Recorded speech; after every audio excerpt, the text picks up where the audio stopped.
एवं responsive policing के लिए बजट में विशेष प्रावधान किए गए हैं।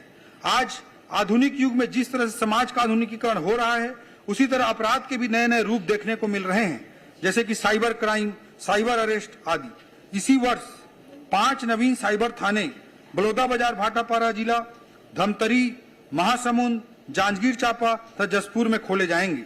साइबर एवं वित्तीय अपराध के रोकथाम, विवेचना इत्यादि के लिए विशेषज्ञों के सेवा प्राप्त करने एवं साइबर फॉरेंसिक शाखाओं को फॉरेंसिक उपकरणों, सॉफ्टवेयर इत्यादि के लिए भी बजटीय प्रावधान किया गया है।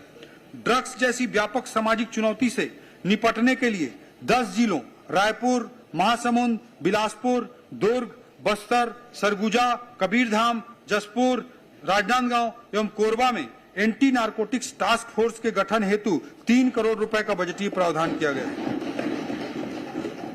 इसके साथ ही किसी भी विशेष परिस्थिति से निपटने के लिए एनएसजी की तर्ज पर एक आधुनिक force SOG special operation group का गठन करने का निर्णय हमारी सरकार ने लिया है।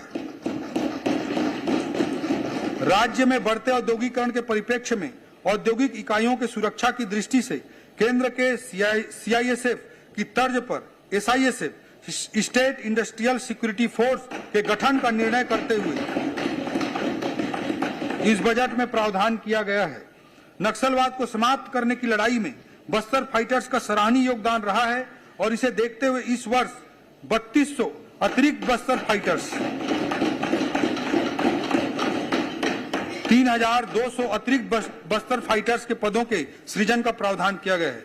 6 नवगठित जिलों में अजाक थाना, कोरबा, जांजगीर एवं सूरजपुर में 3 नवीन महिला थाना तथा सुकमा जिले के 2 नक्सल प्रभावित गांव इल्मागुंडा तथा डब्बा कोंटा में नवीन पुलिस थाना हेतु भी बजटीय प्रावधान किया गया है।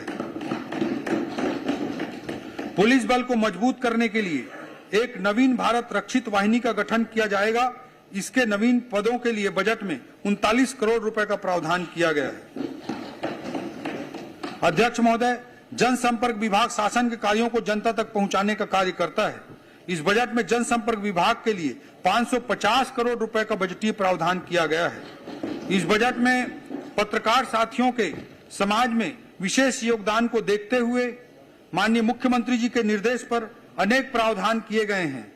रायपुर में प्रेस क्लब के रिनोवेशन एवं विस्तार हेतु 1 करोड़ रुपए का बजटीय प्रावधान किया गया है। पत्रकार सम्मान निधि की राशि को दोगुना करते हुए 10,000 से बढ़ाकर 20,000 रुपए करने का निर्णय लिया गया। पत्रकार साथियों के एक्सपोजर विजिट के लिए 1 करोड़ रुपए का बजटीय प्रावधान किया गया है। अध्यक्ष महोदय, इस बार माननीय मुख्यमंत्री विष्णुदेव साय जी के नेतृत्व में राज्य में प्रवासी सम्मेलन भी कराने का निर्णय किया गया है और इसके लिए बजट में प्रावधान किया गया है। अध्यक्ष महोदय, हमारी सरकार ने अभी निर्णय लिया है कि शासकीय कर्मचारियों को मिलने वाला महंगाई भत्ता डीए बढ़ाकर 53% कर दिया जाएगा।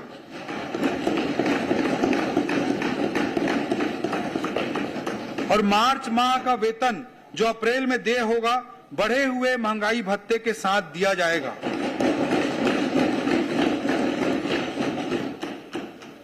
वित्तीय अनुशासन वर्ष 2025-26 का बजट अनुमान। अध्यक्ष महोदय, अब मैं वित्तीय वर्ष 2025-26 का बजट अनुमान सदन के समक्ष प्रस्तुत करता हूं। बजट अनुमान सरकार की योजनाओं और प्राथमिकताओं का स्पष्ट प्रतिबिंब होता है। ये केवल संख्याएं मात्र नहीं है अध्यक्ष महोदय, बल्कि सरकार की प्रतिबद्धता का प्रतीक है कि हम छत्तीसगढ़ के विकास और कल्याण के लिए कितनी दूर तक जाने को तैयार हैं। प्राप्तियों का मैं जिक्र करना चाहूंगा अध्यक्ष महोदय। वर्ष 2025-26 में 1,65,100 करोड़ की कुल प्राप्ति का अनुमान है, जो गत वर्ष की अनुमानित प्राप्तियों से 12% अधिक है। कुल प्राप्तियों में राज्य की राजस्व प्राप्तियां 76,000 करोड़, केंद्र से प्राप्तियां 65,000 करोड़ एवं पूंजीगत प्राप्तियां 24,100 करोड़ रुपया अनुमानित है। राज्य की राजस्व प्राप्तियों में कर राजस्व 54,000 करोड़ एवं करेत्तर राजस्व 22,000 करोड़ अनुमानित है। हमारी सरकार द्वारा राजस्व संग्रहण के लिए आधुनिक तकनीकों का उपयोग तथा प्रशासन को सरल और पारदर्शी बनाने के लिए अनेक उपाय किए जा रहे हैं। इससे बिना कोई नया कर अधिरोपित किए राज्य के स्वयं के राजस्व में 11% वृद्धि का अनुमान किया गया है। अध्यक्ष महोदय, व्यय की दृष्टि से वर्ष 2024-25 के लिए कुल व्यय 1,65,000 करोड़ रुपए अनुमानित है, जिसमें राजस्व व्यय 1,38,196 करोड़ एवं पूंजीगत व्यय 26,341 करोड़ अनुमानित है। वर्ष 2024-25 में पूंजीगत व्यय का प्रावधान 22,300 करोड़ था। वर्ष 2025-26 में 26,341 करोड़ रुपए का प्रावधान किया गया है, जो कि गत वर्ष की तुलना में 18% अधिक है। अध्यक्ष महोदय, किसी भी देश, राज्य या संस्था के लगातार विकास में वित्तीय अनुशासन का बहुत अधिक महत्व होता है। जैसा कि हमने 2047 के विजन को सामने रखा है, इसलिए दीर्घकालिक समय अवधि में राज्य को वित्तीय अनुशासन में रखने के लिए हम कटिबद्ध हैं। इस वित्तीय वर्ष में कंसोलिडेटेड सिंकिंग फंड CSF में 480 करोड़ रुपए का हमने निवेश किया है, जिसके फलस्वरूप CSF फंड की हमारी कुल राशि अब 8,000 करोड़ से ज्यादा हो गई है। वर्ष 2025-26 में CSF में 100 करोड़ रुपए और अतिरिक्त निवेश का प्रावधान हमने किया है। इस CSF वित्तीय स्टेबिलिटी के लिए, वित्तीय स्थिरता के लिए, फाइनेंशियल कंसोलिडेशन के लिए अत्यंत आवश्यक है और देश के बेस्ट 3 परफॉर्मिंग स्टेट में आज हमारा छत्तीसगढ़ खड़ा है।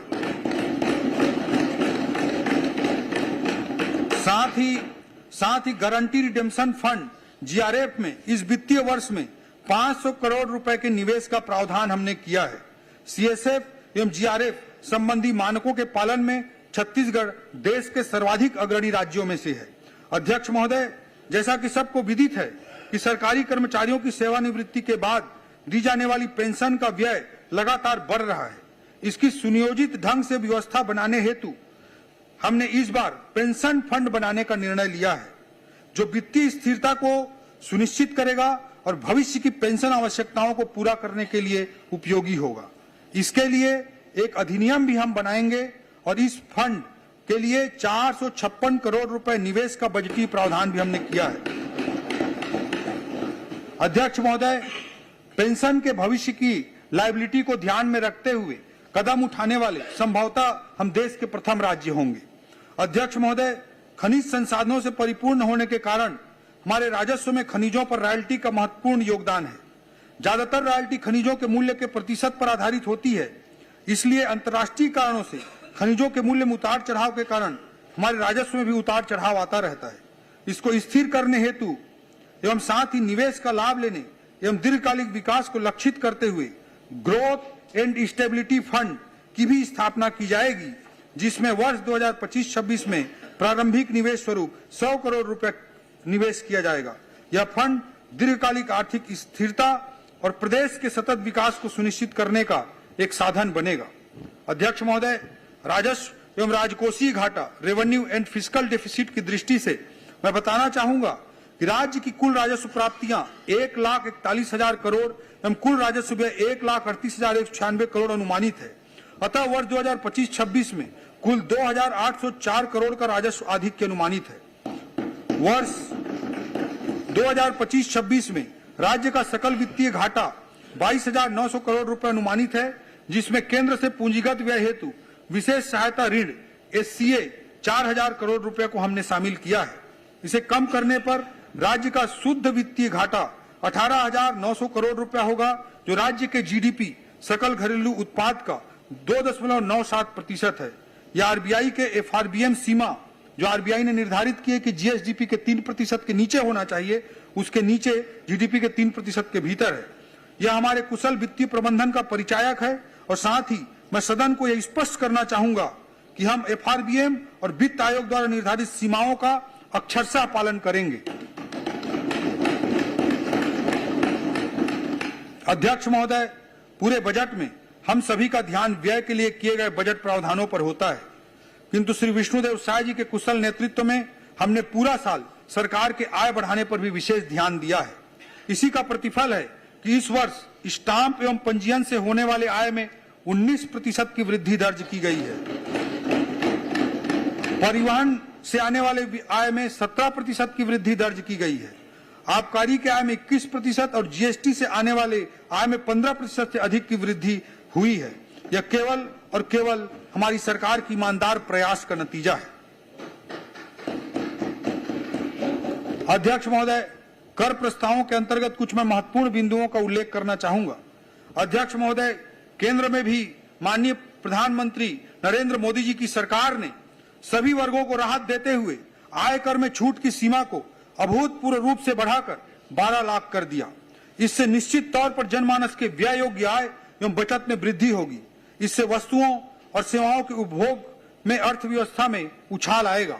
वर्तमान में राज्य के अंदर 50,000 रुपए से अधिक कर योग्य वस्तु के परिवहन के लिए जीएसटी अंतर्गत ई-वे बिल जनरेट करने का प्रावधान है। छोटे व्यवसायियों को राहत देने और ईज ऑफ डूइंग बिजनेस की दृष्टि से ई-वे बिल जनरेट करने की मूल्य सीमा कुछ आपवादिक वस्तुओं को छोड़कर 50,000 रुपए से बढ़ाकर 1 लाख रुपए की जाएगी। राज्य में बड़ी संख्या में छोटे व्यवसायियों पर कई वर्षों से पुराना वैट बकाया है। ऐसे व्यवसायियों के लिए बकाया कर माफी योजना का निर्णय भी जीएसटी विभाग के अंतर्गत लिया गया है। 10 वर्ष से ज्यादा पुराने प्रकरणों जिसमें वैट और सीएसटी तक प्रवेश कर 25,000 रुपए से कम देय है, उनकी बकाया राशि माफ कर दी जाएगी। इससे शासन को देय लगभग 11 करोड़ के लगभग की राशि माफ होगी, लेकिन इससे 62,000 से अधिक प्रकरणों का निराकरण संभव हो सकेगा और 40,000 से अधिक व्यवसायियों को इसका लाभ मिलेगा। राशि की माफी से अधिक महत्वपूर्ण प्रक्रियाओं से मुक्ति है। वकील लेके ऑफिस में खड़ा नहीं होना पड़ेगा। कंप्लायंस बर्डन और ईज ऑफ डूइंग बिजनेस की दृष्टि से यह छत्तीसगढ़ राज्य द्वारा उठाया गया, मुख्यमंत्री जी के मार्गदर्शन में उठाया गया ऐतिहासिक कदम है। इन निर्णयों का उद्देश्य यह है कि छोटे व्यापारियों को राहत देकर उनके व्यवसाय को बढ़ाने का अवसर प्रदान करें। प्रदेश में कर अनुपालन का सकारात्मक वातावरण निर्मित हो। हमारी सरकार ने इस वित्तीय वर्ष में बल्क डीजल क्रय पर मुख्यमंत्री जी के मार्गदर्शन में वैट को घटाकर 17% किया था, ताकि स्थानीय उद्योगों को इसका लाभ मिले एवं अन्य राज्यों की कम दर से छत्तीसगढ़ को होने वाले राजस्व नुकसान को रोका जा सके। इसी कड़ी में रजत जयंती वर्ष में मुख्यमंत्री विष्णुदेव साय जी की ओर से आगामी वित्तीय वर्ष 1 अप्रैल 2025 से पेट्रोल पर जो वैट लगता है, उस पेट्रोल की कीमत में 1 रुपए कमी करने का निर्णय लिया गया है।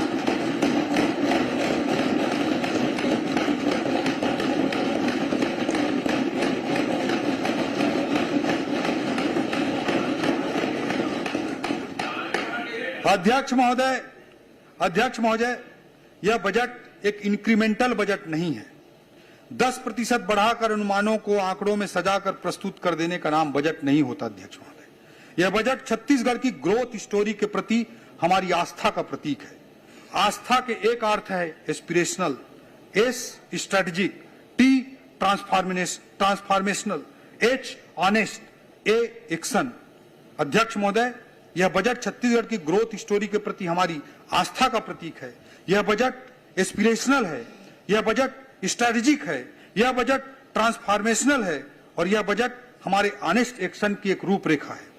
बजट का फोकस बजट बनाते समय केवल यह नहीं था कि कैसे पैसों को विभागों के बीच एक चलते ट्रेन को देखते हुए आपस में बांट दिया जाए, बल्कि हमारा प्रयास यह रहा कि अर्थव्यवस्था के किस क्षेत्र में हमारे छत्तीसगढ़ में ग्रोथ की सर्वाधिक संभावना है और कैसे अपनी अर्थव्यवस्था को मजबूत करने के लिए इन संभावनाओं को बजट के माध्यम से बल दिया जा सकता है, उस बात को फोकस करते हुए, केंद्रित करते हुए हमने बजट तैयार किया।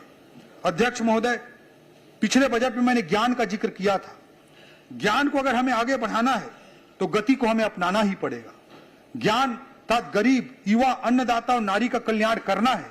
पूरे समाज के अंत्योदय का कल्याण करते हुए समावेशी विकास अगर सुनिश्चित करना है तो आर्थिक विकास उसके लिए जरूरी है और उस आर्थिक विकास को सुनिश्चित करने के लिए गति अनिवार्य है। गति को मैंने एक्सप्लेन किया। गति था, जी का अर्थ है गुड गवर्नेंस, ए का अर्थ है एक्सेलरेटेड इंफ्रास्ट्रक्चर, टी का अर्थ है टेक्नोलॉजी और आई का अर्थ है इंडस्ट्रियल ग्रोथ। अध्यक्ष महोदय, अंधकार कितना भी घना हो, उजाले की उम्मीद और तलाश पर ही मानव जाति की सार्थकता है। यह बजट केवल कल के लिए, यह बजट बेहतर कल के लिए एक प्रयास है, भावी विकास के लिए एक कोशिश है, विकास के बसंत के लिए एक उद्यम है। अध्यक्ष महोदय, कवि ने शब्दों में कहा है, अंधेरों से आंख मिलाने चला आया है जुगनुओं का कारवां, हम ढूंढ ही लेंगे अपने हिस्से की रोशनी। अंधेरों से आंख मिलाने चला आया है जुगनुओं का कारवां, हम ढूंढ ही लेंगे अपने हिस्से की रोशनी। मसालें जलेंगी भी, राहें दिखेंगी भी। कुशासन की आंच से ठूंठ नहीं होगा किसी का भी भविष्य। कुशासन की आंच से ठूंठ नहीं होगा किसी का भी भविष्य। जड़ें सोख ही लेंगी अपने हिस्से का पानी। विकास का बसंत आएगा, पूरे सबाब के साथ आएगा। कोपलें फिर से फूटेंगी, कोयले फिर से कूकेंगी। अध्यक्ष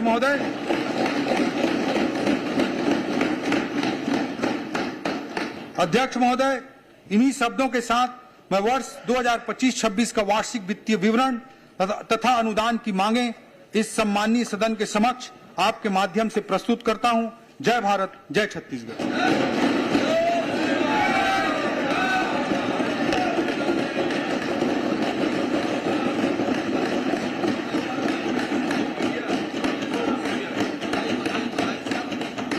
मैं आय व्यय पर सामान्य चर्चा के लिए दिनांक 4 एवं 5 मार्च 2025 की तिथियां निर्धारित करता हूं।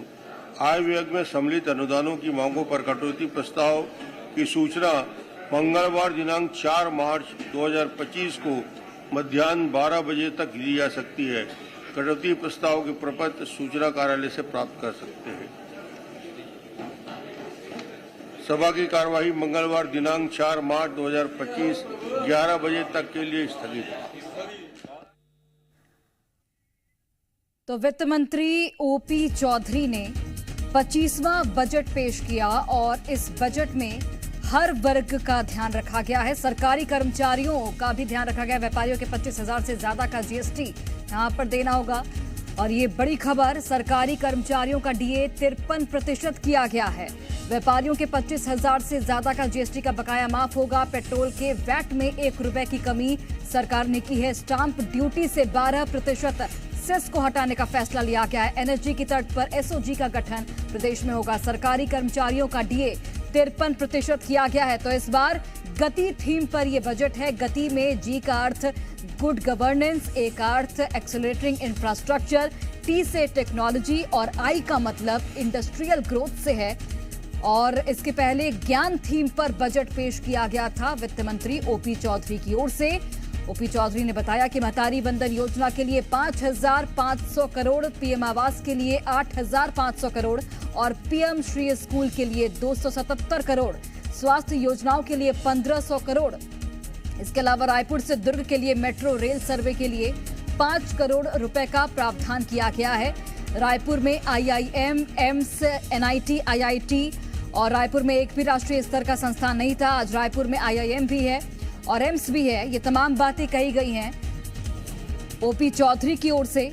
तो बजट पेश कर दिया गया और इस बजट में क्या कुछ खास है वो हम आपको बता रहे हैं। गति वाला ये बजट है, ये कहा गया है ओपी चौधरी की ओर से कि गति देने वाला ये बजट है और गति थीम पर ही ये बजट रखा गया है। हेल्थ के लिए कई बड़ी घोषणाएं की गई हैं।